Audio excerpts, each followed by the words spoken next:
एक सेकंड के लिए अपनी आंखें बंद करो और कल्पना करो एक ऐसी दुनिया की जहां प्यार दर्द से ऊपर है।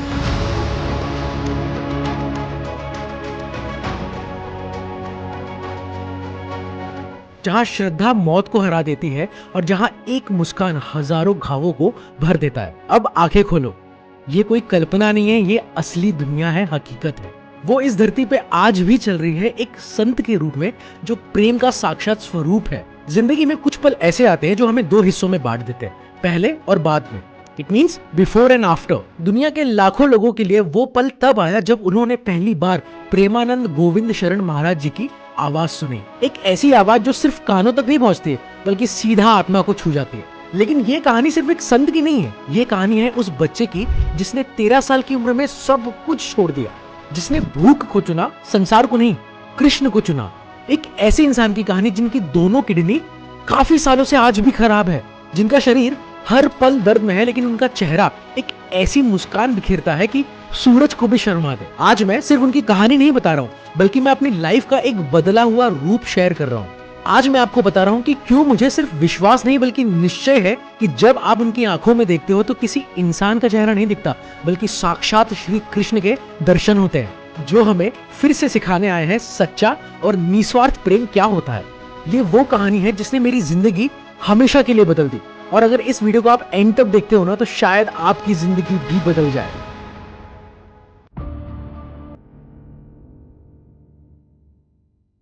आइए चलते हैं 1969 में उत्तर प्रदेश के कानपुर जिले के सरसोल ब्लॉक के एक छोटे से गांव में। एक साधारण ब्राह्मण परिवार जहां एक बच्चा जन्म लेता है जो एक दिन लाखों दिलों को छूने वाला था। उस बच्चे के माता पिता ने उसका नाम रखा अनिरुद्ध कुमार पांडे। पिता श्री शंभुनाथ पांडे थोड़े धार्मिक थे और माता श्रीमती रमा देवी भी भक्ति में थी। लेकिन अनिरुद्ध जी एकदम अलग थे, कुछ ऐसा जिसे उनका परिवार भी नहीं समझ सका। सिर्फ 5वीं में जब बाकी बच्चे मिट्टियों में खेलते रहते थे, वो मंदिरों में बैठकर रामायण और भगवत गीता को घंटों सुना करते थे। सोचो जरा, 5वीं का बच्चा और भगवत गीता का अध्ययन। परिवार वाले हैरान रहते थे और पड़ोसी कहते थे ये बच्चा साधारण नहीं है, इसके अंदर कुछ और शक्ति काम कर रही है। छोटे अनिरुद्ध रात में घर से निकलकर चुपचाप से मंदिरों में जाकर भगवान के सामने बैठकर उनसे ऐसे बात करते जैसे वो उनके सबसे सच्चे दोस्त है। गांव वाले हैरान रहते कि कोई कैसे इतनी कम उम्र में इतनी गहरी बातों को समझ सकता है। फिर 13 साल की उम्र में उनके भीतर की पुकार इतनी गहरी हो गई कि वो घर पे रुक ही नहीं पाए। एक सुबह 3 बजे जब घर पे सब लोग सो रहे थे, अनिरुद्ध जी घर से निकल गए। ना कोई बैग, ना कोई पैसा, ना कोई योजना, बस एक अटूट विश्वास कि कृष्णा उन्हें रास्ता दिखाएंगे। सुबह जब माँ की नींद खुली तो बेटा गायब था। वो रोती रही कई दिनों तक, लेकिन मन के किसी कोने में उन्हें भी पता था कि उनका बेटा कोई साधारण जीवन जीने के लिए नहीं पैदा हुआ है। अनिरुद्ध पहुंचे वाराणसी, शिव की नगरी, जहां माँ गंगा अपनी गोद में हर पाप को धो देती है। लेकिन इस 13 साल के बच्चे के लिए वहां की जिंदगी आसान नहीं थी। वो दिन में मुश्किल से 10 से 15 मिनट भीख मांगते थे और कभी कभी कई दिनों तक बिना खाए रहते थे।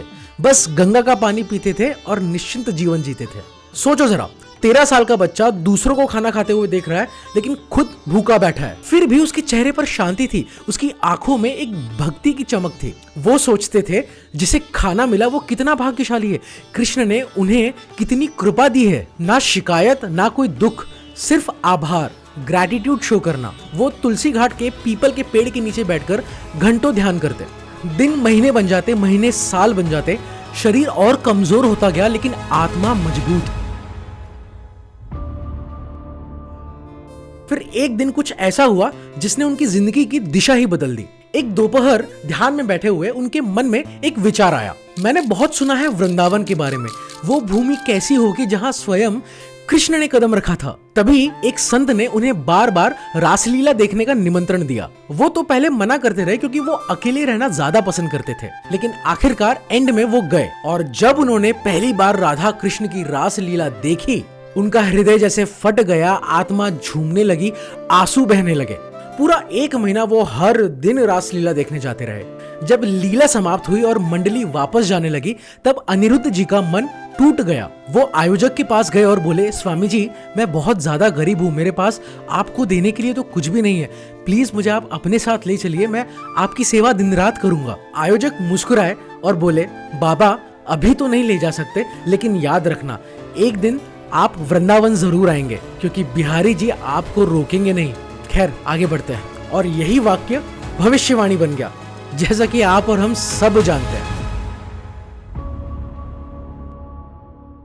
जब अनिरुद्ध जी ने पहली बार वृंदावन की मिट्टी पर कदम रखा, उन्हें तुरंत महसूस हुआ कि यही मेरा घर है, यही वो जगह है जहां मेरी आत्मा हमेशा रहना चाहती है। वहां उन्होंने राधा वल्लभ संप्रदाय के एक आचार्य से शरणागति मंत्र लिया और यहाँ उनके आध्यात्मिक जीवन की शुरुआत हुई। इसके बाद उन्होंने अपने सदगुरुदेव पूज्य श्री हित गौरांगी शरण जी महाराज बड़े गुरुजी से मुलाकात की। बड़े गुरुजी ने उन्हें निज मंत्र दिया और सहचारी भाव की शिक्षा दी। अब ध्यान से सुनो, सहचारी भाव यानी वो भाव जिसमें एक साधक खुद को स्वयं राधा रानी के साधक के रूप में महसूस करता है। ये कोई साधारण भक्ति नहीं थी, ये थी रसिक परंपरा। वो मार्ग जहाँ प्रेम इतना शुद्ध और इतना गहरा होता है कि जहाँ साधक खुद को भी भूल जाता है। वो प्रेम जो हर सांस में राधा कृष्ण को महसूस करता है। अब जरा सोचो, एक ऐसे संत के मुंह से निकले शब्द कैसे नहीं बदलेंगे किसी की जिंदगी। यहाँ कुछ ऐसी शिक्षाएं हैं जो उन्होंने अपने वीडियो के माध्यम से लोगों को दी और उनमें से कुछ शिक्षाएं मेरे दिल में हमेशा के लिए बैठ गई। पहली शिक्षा, हमेशा ईश्वर पर विश्वास रखो और अपने कर्म के परिणाम को लेकर कभी नकारात्मक मत सोचो। जो भी होता है सब भगवान की इच्छा से ही होता है। ये सुनकर मुझे महसूस हुआ कि मैं कितना टाइम वेस्ट करता था रिजल्ट की चिंता में, यानी कि उस परिणाम की चिंता में। दूसरी शिक्षा, ये सुनो, ये बहुत डीप है। कोई व्यक्ति तुम्हें दुख नहीं देता, तुम्हारा कर्म ही उस व्यक्ति के जरिए दुख बनकर सामने आता है। वाओ, जब ये मैंने सुना तो इस बात ने मेरे लाइफ का पर्सपेक्टिव ही बदल दिया। और तीसरी शिक्षा, भगवान का नाम गिनकर नहीं, डूब कर लो। भक्ति गणना नहीं है, वो तो डूबना है। ये वाक्य सिर्फ कोई वर्ड्स नहीं है, ये एक आत्मा के लिए मेडिसिन का काम करती है।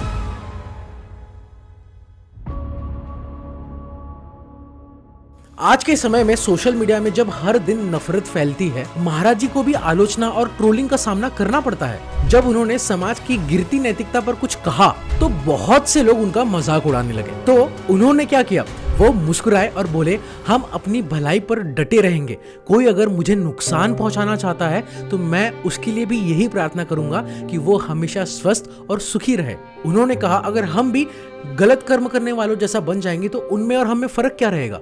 जरा सोचो, इस कलयुग में जब हर कोई आग का जवाब आग से देता है, यहाँ कोई है जो आग का जवाब मुस्कुराकर और उनको दुआएं देकर देता है। एक बार वृंदावन की ग्रीन सोसाइटी के अध्यक्ष ने उनकी सुबह की परिक्रमा पर आपत्ति जताई। कहा कि उनकी सुबह की परिक्रमा से बहुत शोर होता है। लेकिन बाद में जब उन्हें अपनी गलती का एहसास हुआ तो वो खुद महाराज जी के पास माफी मांगने आए। महाराज जी ने मुस्कुराते हुए कहा कि हमारा उद्देश्य सिर्फ लोगों को आनंद देना है। अगर हमारे आने से किसी को प्रॉब्लम हो रही है, किसी को समस्या हो रही है, तो हम तुरंत अपना रास्ता बदल देंगे। हम किसी को दुख नहीं देना चाहते। यही है एक संत की असली पहचान, जो दुख को सोख लेता है और रिटर्न में सिर्फ सुख पहुंचाता है।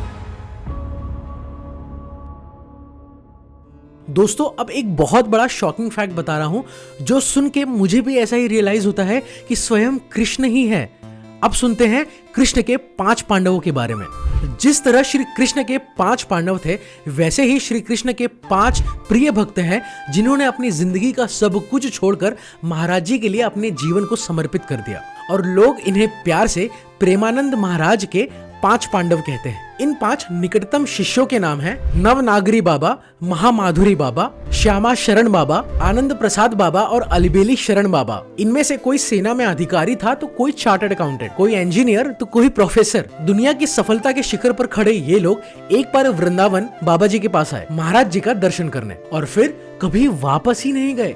वो दिन रात 24 घंटे महाराज जी के साथ रहते हैं, उनकी सेवा करते हैं जैसे उनकी खुद की परछाई हो। एग्जैक्टली लाइक श्री कृष्ण और 5 पांडव। ये कोई आम लोग नहीं है, ये वो लोग हैं जिनके पास दुनिया का हर कुछ सुख था, लेकिन फिर बाद में पाया कि असली अमृत तो एक सच्चे संत की सेवा में ही है। और फिर एक कहानी जो हाल ही में पूरे देश विदेश में छा गई, रिंकू सिंह की। वो रिंकू सिंह जो कभी WWE के सुपरस्टार थे, जॉन सीना, द ग्रेट खली जैसे पहलवानों के साथ रिंग में लड़ते थे, आज वही रिंकू सिंह प्रेमानंद जी महाराज के आश्रम में झाड़ू लगाते हैं। चेहरे पर वही शांति और सेम वही विनम्रता। 8 अगस्त 1988 को उत्तर प्रदेश के भदोही जिले के होलपुर गांव में जन्मे रिंकू 9 भाई बहनों में से एक थे और पिता ट्रक ड्राइवर थे। 2008 में द मिलियन डॉलर आर्म नामक एक रियलिटी शो में उन्होंने 87 माइल्स पर आवर की रफ्तार से एक गेंद फेंकी और वहीं से उनकी जिंदगी बदल गई। वो पहले भारतीय बने जिन्होंने अमेरिका के बेसबॉल लीग की टीम के लिए खेला। फिर उन्होंने WWE ज्वाइन किया, वीर महान के रूप से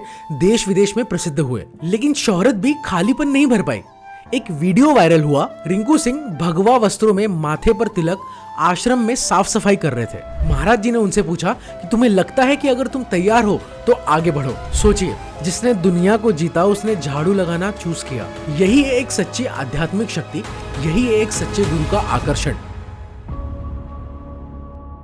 अब मैं वो बात करना चाहता हूँ जो मेरे दिल की गहराई से निकलती है। जब आप महाराज जी के सामने बैठते हैं, उनकी आवाज को सुनते हैं, उनकी आंखों में देखते हैं, तो आपको कोई नॉर्मल इंसान नहीं लगता। आपको लगता है साक्षात कृष्ण आपके सामने बैठे हैं।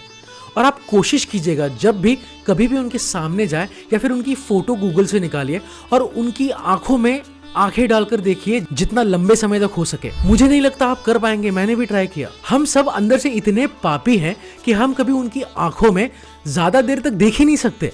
अब ये स्वयं कृष्ण नहीं तो और क्या है। मैं सच में मानता हूँ, नहीं मैं जानता हूँ कि वो सिर्फ एक संत नहीं है, वो स्वयं एक दिव्यता है जो मानव रूप में अवतरित हुई है ताकि हमें फिर से सच्चे प्रेम का अर्थ समझा सके। जब वो बोलते हैं तो ऐसा लगता है कि पूरा ब्रह्मांड थक जाएगा। उनका चलना, बोलना, मुस्कुराना, हर किसी के साथ एक समान प्रेम करना एग्जैक्टली सेम लीला है जो 5000 ईयर्स पहले श्री कृष्ण वृंदावन में करते थे।